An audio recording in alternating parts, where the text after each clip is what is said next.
What do you automatically think of when I mention monetizing a podcast? If you're like most people, you automatically think about sponsors, but the reality is that getting sponsors is one of the hardest ways to actually monetize a podcast. So today I'm going to show you several other ways to monetize a podcast that are much more achievable and faster than actually monetizing through sponsorships. Have you ever talked to kids, and this happens especially with little boys, when you ask them what they want to be when they grow up, and they say they want to be a professional basketball player or baseball player or race car driver or something in the professional sports realm. It's one of those things where when they say that, you kind of, in your mind, you're like, yeah, fat chance, kid, right? But you also don't want to discourage that kid. So you just sort of pat him on the head and be like, you go, boy, you keep working on it, keep working on your form, keep hustling, you'll get there one day. But the reality is that very few people that play ball ever make it to professional sports. And while we'd like to believe it is possible for anyone to get there, we also have to realize that it's not really the most probable career path for most of us or most of your children. The reality is most of them will not be professional sports players. But just because they're not sports players doesn't mean they can't earn their living from professional sports. There's tons of roles, whether they're administrative or executive or sales or marketing or whatever, around the niche of professional sports, that even if they don't have the on-field talent to be on the team, that you can earn your living and earn a really good living tangentially related to roles around those professional sports teams. I view it the same way when a podcaster talks about sponsors. They have this pie in the sky hope that they'll actually get sponsorships and get big enough to get sponsorships. And while that is a possibility, the most probable way to get monetization from your podcast is not through sponsors, but it's through other methods. So let's talk about those, and I'll give you some more tangible ways that are going to increase your probability of monetizing your podcast versus the improbability of sponsorships. So let me just go ahead and say, as a baseline for sponsorships, if your show is not getting 30,000 downloads a month, and most of us aren't, then you probably don't even want to look at sponsorships. And the reason is because even on a good day, when you have a really good CPM deal with the way podcast advertising goes, that means the average sponsor, let me just say, will pay you $25 per 1,000 downloads that you have on your podcast in a month. So let's just say you do hit that holy grail 30,000 download a month threshold. That means a single advertiser will probably be willing to pay you about $750 for the month. Now, that's not quit your job money. That's not live the life of your dreams money. That may be cover the cost of your podcast and production, but not pay you for your time kind of money. That's why I say sponsorship isn't the best route, but let's talk about some things that can get you more money. I personally believe that as long as you're building a podcast, you should have as many streams of income as possible with your show. So sponsorship could be a part of that. But many of these other things, if you have 3 or 4 or 5 different revenue streams for your podcast, then it becomes easier to increase all of those over time, thereby increasing the entire amount of revenue you get from each one of those revenue streams.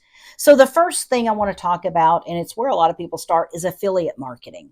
Now, affiliate marketing, I've done episodes about affiliate marketing before and had some more deep dives into that. You have to get some things going in the beginning. You have to find the companies you want to work with, find the products that you like, and all these kind of things.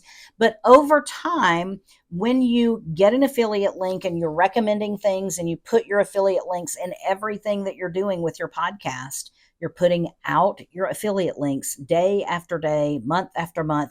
When you post, those affiliate links are going up. When you do whatever online, those affiliate links are showing up. You're creating a web. And so in the beginning, it might take you 3 or 4 or 5 months to earn your first dollar from an affiliate relationship. But over time, the first year into your podcasting journey, you might now have 1,000 links out there in the interwebs that people are going to find at different times. And then they're going to begin building an income for you over time. And it just gets richer and deeper every single time you add an affiliate. And so it's really important for you to find affiliates that are not just helpful to you, but also helpful to your listeners and something that they would want to take advantage of as well. And if you want to learn more about affiliate marketing, check out this video that I made specifically about affiliate marketing. We dive deep into some really good strategies for that. Now, the second way you can make money with your show, and especially if you're sort of a non-business show, but you're more of a community-driven or pop culture-driven type of show, you might find that merch and merchandise is the best way to actually monetize your podcast, whether it's t-shirts with sayings that you have from your podcast or things that only your audience knows about and it makes them feel like part of the club. I've seen people do this with stickers and mugs and t-shirts and bumper stickers and all kinds of things.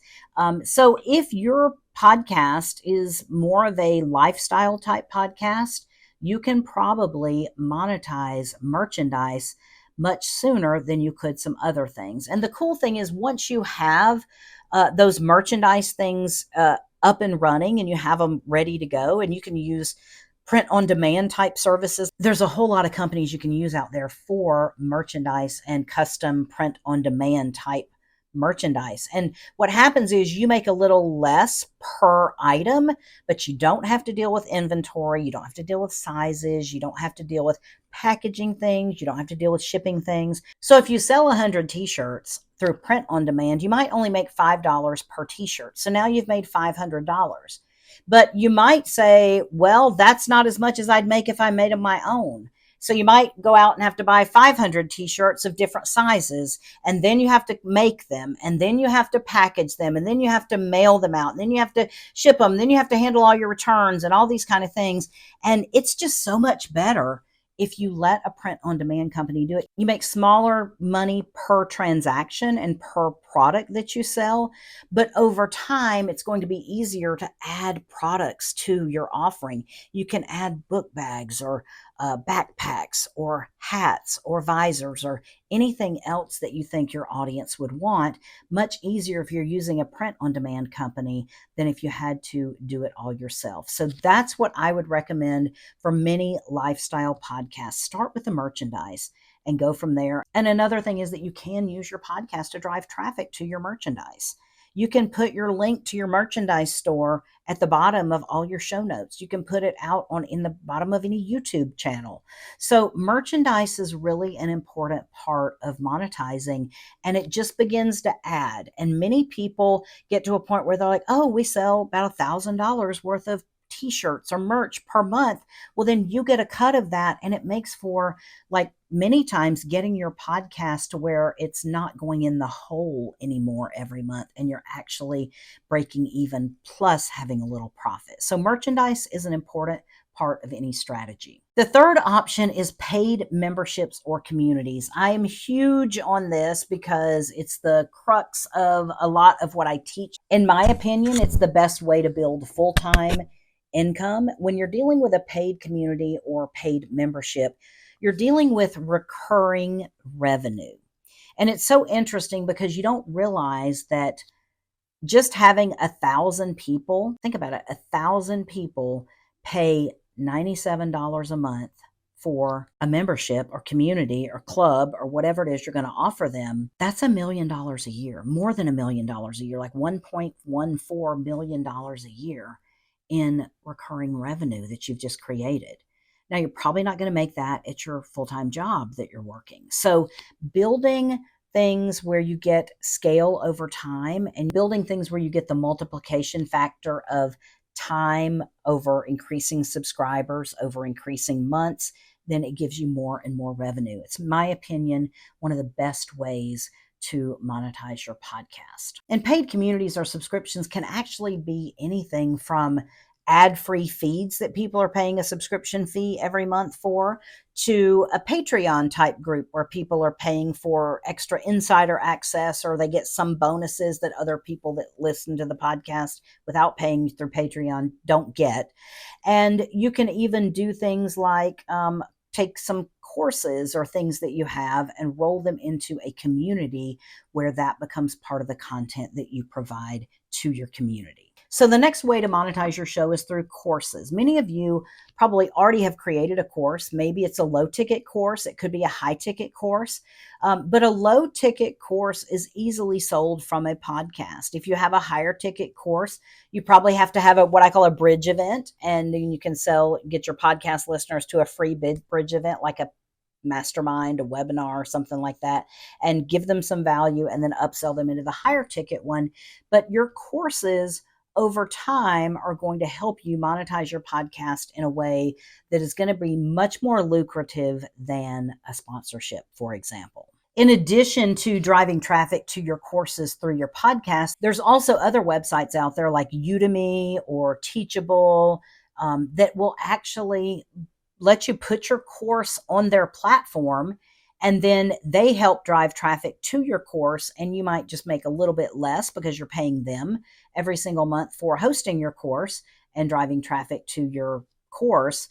But it's another way to get free traffic to your courses, which means ultimately more money in your pocket. And that's what this is all about. If you have any sort of coaching component to what you do, whether it's, coaching people who have diabetic children, or you're like me, you coach people how to monetize their podcast, or you're coaching people through some nutrition program or something like that, coaching slots for any coaching program that you have can easily be filled from your podcast.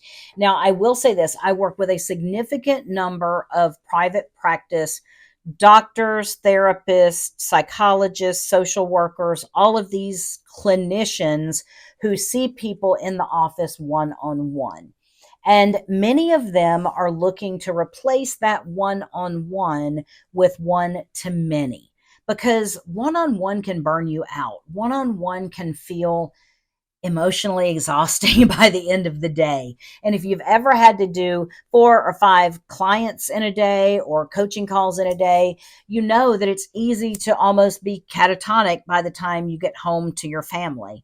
And what I would suggest doing for many people that want to do coaching and want to even start with the coaching model, start with the group coaching model. Filter in people from your podcast that want to take the next step and want to get the next help that you can provide them through your coaching program.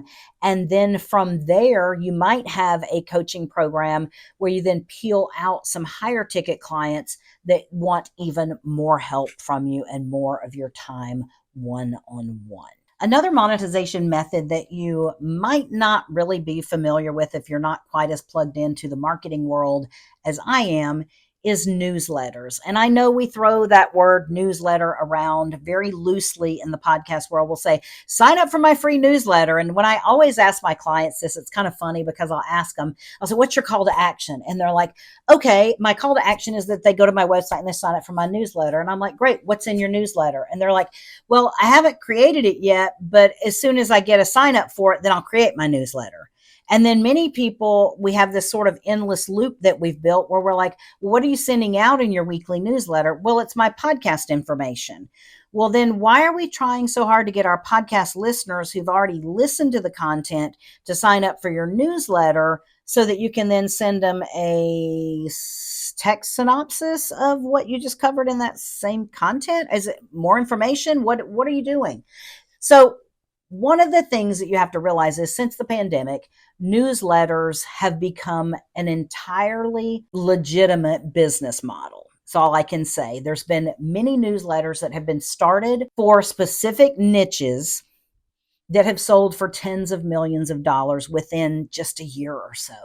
And there's a lot of different ways to make money with newsletters, but let me tell you, the basic premise is that you create content specifically for your niche that you're then emailing them out on a regular basis. Many people have, some people are now using Substack or some other things where people have to pay like maybe $4.99 or $5.99 a month to get that newsletter. But many are also giving free newsletters out, and they're giving free content to the people that sign up for the newsletter, and then they're monetizing it on the back end with sponsors for that newsletter. So there's a lot of ways that you can do this, and you can go down the whole entire rabbit hole, but newsletters are a legitimate way for you to, again, build another viable revenue stream and use your podcast to drive traffic to your newsletter that then adds them to your email list, adds them to your newsletter list for your niche, making them more desirable for sponsors, not just maybe for your newsletter, but also maybe for your podcast as well. So there's a lot to be considered for newsletters. And then the last way that I think it should probably be lower on the list for most of us is sponsorships. And so with sponsors, I will tell you that many podcasters will start out in a very undesirable relationship with a sponsor. In other words, they might get solicited by a sponsor who says, "Hey, I'll give you this free pair of headphones or earbuds if you'll advertise me on your podcast." And there's been companies that have come through and done that. And I don't feel like that's the best way for you as a podcaster to get any value back from your platform. I feel like there's sponsors that many times want to exploit and take advantage of our ignorance as podcasters. Another way I see this happening is whenever we have what we call baked in ads. In other words, you're editing in or you're talking about that sponsor within the full audio of your podcast. So then you put that audio file on your podcast host, and every time from here on out that someone plays that podcast, they're getting that ad delivered to them. But you as a podcaster have only gotten paid once for that advertisement. But now we're giving sponsors advertising for free in perpetuity. Don't do this. It would be better for you to decline any possible podcast sponsorship until you can offer them dynamic ad insertion. Dynamic ad insertion is much more available now. Multiple podcast hosts have this technology. And basically what it is, it's that you don't edit and bake in the audio with your ad into your main audio file, but it's loaded separately into your podcast host. And as long as that ad spot is designated for that particular ad, then it will play. And as soon as that advertisement is not being paid for anymore, that campaign is over or whatever, you can turn off that ad and remove it. And then you just have like a 1 second space in your audio file that will quickly pass by and no one will know any the wiser. Or you can replace that old ad with a new ad, and now people are having to pay again. So don't just give away one download that you're charging a sponsor for and then give away free advertising in perpetuity. If we all stopped doing that, we would make huge strides as a podcast niche in order to have more value for the sponsorships that we accept. I'll also be doing a deep dive into each one of these types of monetization because there's a lot of nuance with each one of them that I just can't cover in sort of an overview type scenario like we're talking about now. But if you're serious about monetizing your podcast, I have a community that's now open, and it's the Podcast Freedom community. And we go into the exact specific frameworks that are working for lots of entrepreneurs, bringing them hundreds of millions of dollars a month in recurring revenue through subscriptions and memberships and things like that. Just go to podfreedom.io. That's the URL, podfreedom.io. You can learn all about everything there. You can sign up and then join the community where you'll be able to come in and have the exact blueprint you need to monetize your podcast. So like, follow, subscribe, and I'll see you on the next episode.